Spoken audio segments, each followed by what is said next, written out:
Well, hello, my lovelies. It's Murky Meg here. It's Friday, the 7th of January, and we've got quite a lot to cover today. First things first, I've joined Getter. Yes, social media equivalent to Twitter. Everybody's going over there. Come find me. However, there seems to be a slight problem.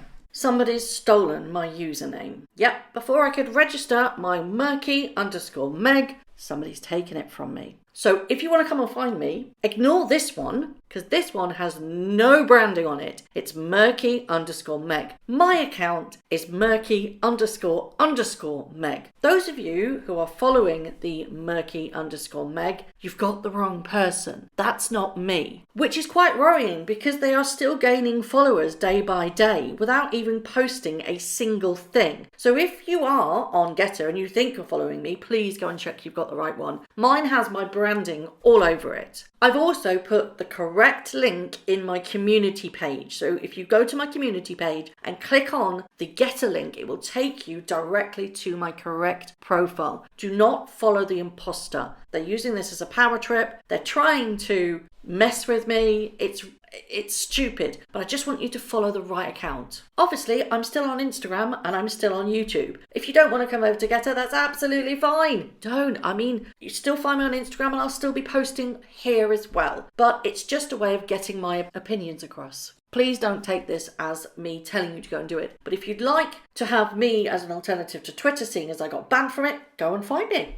Now on with today's video. The Mail on Sunday, it seems, will only have to pay £1 in damages for privacy breaching after losing in the court battle over the letter that Meghan wrote to her father. Now this, of course, has put social media into a tailspin because it's quite hilarious that they should only pay £1. That's right, £1. That's only half of it though, unfortunately. That's just the breach of privacy. It doesn't cover the copyright infringement, which it's said that the Mail on Sunday or Associated Newspapers Limited will have to pay an undisclosed sum to Meghan. Now she has said, or her representatives have said, that this will be donated to a bullying charity. Ironic, isn't it? It's said that she is expected to donate the damages awarded in her legal victory against the Mail on Sunday to an anti-bullying charity named after Diana, the Princess of Wales. The Diana Awards is one of the charities in which both Harry and William are still actively engaged. So the money will be going to the Diana Awards. Allegedly, of course. But it doesn't say whether 100% of the damages will be going towards that charity. I don't think we'll ever know the damages unless either party release them. And it doesn't actually say whether or not the money will go into Archwell and then to the charity. There is the key. Because with the whole company, I don't want to say charity because it's not, registering in Delaware, only really needs to give 5% of any proceeds to charity. It would be interesting to find out whether or not it's gone directly to the charity or whether it's been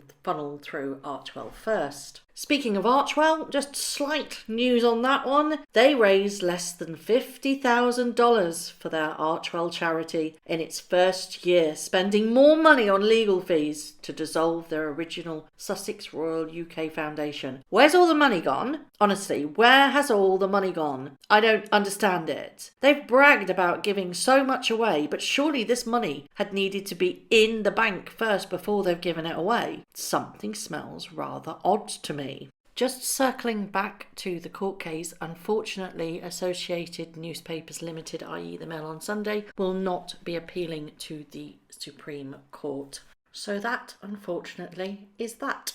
And then today's media, up pops Meghan Markle's lawyer, Jenny Affia, once again. Now, she works for shillings, and she's now claiming that the allegations of bullying that came from Kensington Palace are being used very casually. She was the one that was given the go-ahead by, obviously, Meghan and Harry to talk to the BBC when that very damaging programme was released called The Princes and the Press on the BBC. But more information has been released on a podcast when she spoke to Amal Rajan. He was the one that did the original The Princess and the Press programme. Now, in this podcast, the allegations of bullying are said by Jenny Afia, saying are used very casually in response to claims that the Duchess of Sussex's mistreated palace staff. She said the word bullying was a very, very damaging term, particularly for career women. And she said that the Duchess absolutely denies ever doing this. Now, this all came out last March when Valentine Lowe released his absolutely groundbreaking article in which it said the palace staff were left in tears and felt traumatised, and that they felt belittled to the point that they actually made themselves physically sick and they had to leave their employment. And this is the bit that is very, very interesting. Miss Afia is speaking with Meghan's expressed permission. Now, Afia, denies that Meghan was a bully and pointed out that the term is used very freely. Speaking in this podcast, she said, I think the first thing is to be really clear about what bullying is, because the term gets used very, very casually. My daughter called me a bully last week when I asked her to brush her teeth. She's 7 years old. So the term is used very freely, and it's very, very damaging terms, as we know, particularly, I think, for career women. She continues, what bullying actually means is improperly using power repeatedly and deliberately to hurt someone physically or emotionally. The Duchess of Sussex absolutely denies ever doing that. She continues, knowing her as I do, I can't believe she would ever do that. I wasn't there at the time, but I didn't match my experience of her at all, and I've seen her at very, very stressful times. The story is absolutely untrue that she is a bully. That said, she wouldn't want to negate anyone's personal experiences. Now, very interesting. You may work for Meghan, but not in a lower capacity. You are her lawyer, Miss Afia. There is a very, very different shift in power when those that are under somebody feels like they are bullied within the workplace. Just because you haven't experienced it with Meghan doesn't mean it didn't happen. There were staff that had worked within the firm for very many years who came forward to discuss what it was like working underneath Meghan. In the dictionary, bullying is defined as seek to harm, intimidate or coerce somebody perceived as vulnerable. Antibullying.org says their definition of bullying is a repetitive, intentional hurting of one person or group by another person or group where the relationships involves an imbalance of power. It can happen face to face or online. How Miss Afia can even comment on this just on the say-so of Meghan is quite bizarre for a lawyer. She hasn't been there. She wasn't in her life at the time when it was happening.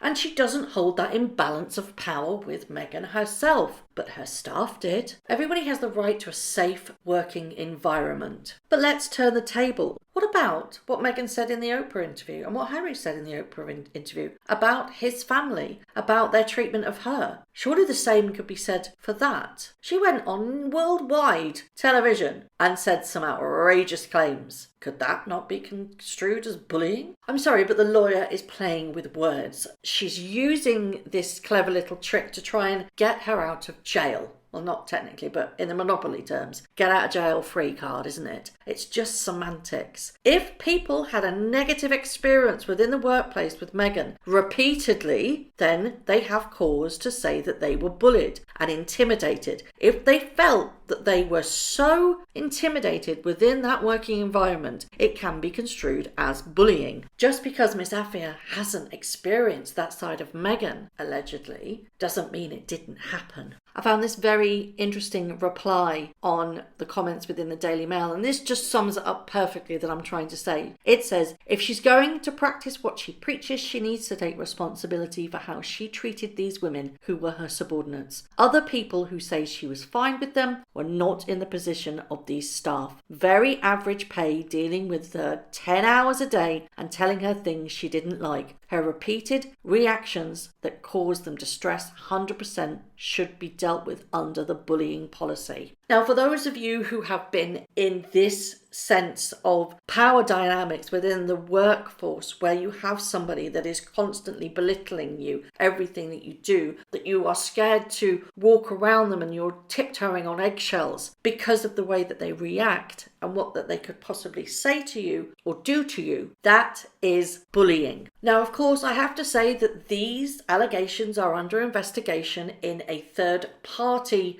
legal firm. They're dealing with the investigation. It's still ongoing, or so we're being told. But the fact still remains that the lawyer wasn't there. The lawyer didn't see Meghan in the capacity of being a boss within Kensington Palace. So she surely cannot really comment on the say-so of Meghan Markle herself. As a lawyer, that goes against everything she practices, doesn't it? Doesn't evidence have to speak for itself? It's obvious she is now the new mouthpiece. I mean, Scooby is probably out. She is in. And don't get me started on the comparison between her 7-year-old not wanting to brush her teeth and calling her mother a bully to these women coming forward and saying they were bullied in the workplace. It's bonkers to make that comparison. It actually suggests to me that she is implying that the staff were immature. That's just wrong. She's not an impartial in this. She's a spokesperson for Meghan, and we should really treat her words just as they are, just words. By saying that the term bullying shouldn't be used lightly and then damaging the people that are actually accusing her of being a bully, yet completely ignores the fact that Meghan herself went on to Oprah and accused the royal family of bullying and also of being racist. It doesn't compute. You can't say one bullying is okay, but the other bullying isn't. And we've yet to see Meghan sue the Times for this article written by Valentine Lowe. Surely, if she categorically denies ever doing this, she'd sue the Times, wouldn't she? This is clearly an exercise of damage limitation, isn't it? So I would love to know your thoughts on all of this. What do you think about the £1 towards Meghan Markle? And do you think that the funds will be funneled through Archewell before going to the Diana Awards? Be interesting to know, wouldn't it? I doubt we'll ever, never know. And what do you think of Miss Affia's new or not so new, same old, she didn't do it. She's a lovely lady. I've never come across her as being a bully. Yeah, doesn't wash with me either. As always, I would love to know your thoughts. Thank you very much for watching. If you haven't already, please subscribe to my YouTube channel, hit the notification bell, and also that like button. I'd like to take this opportunity to thank all of my followers for all the tips and all the emails, DMs that everybody sends to me. It really is greatly appreciated. So thank you very much for watching once again.